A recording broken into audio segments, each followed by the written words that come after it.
রামুর কোমলমতি খেলাঘর আসরে কেন্দ্রীয় খেলাঘর আসরের সভ্যপত্র বিতরণ করা হয়। কোমলমতি খেলাঘর আসরের সভাপতি সঞ্জীব শর্মার সভাপতিত্বে উক্ত সভায় স্বাগত বক্তব্য রাখেন কোমলমতি খেলাঘর আসরের সাধারণ সম্পাদক রাজীব বড়ুয়া। প্রধান অতিথির বক্তব্যে ঝিনুকমালা খেলাঘর আসরের সভাপতি জেলা শিক্ষা অফিসার নাসির উদ্দিন বলেন, শিশুদের মানসিক বিকাশে খেলাঘরের গুরুত্ব অপরিসীম।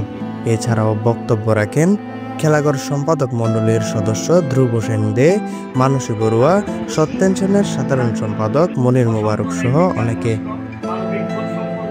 উক্ত অনুষ্ঠানে অর্ধশতাধিক খেলাঘরের খুদে বন্ধুদের মধ্যে সভ্যপত্র ও খেলাঘর স্বীকৃতিপত্র বিতরণ করা হয়। News desk, CCN.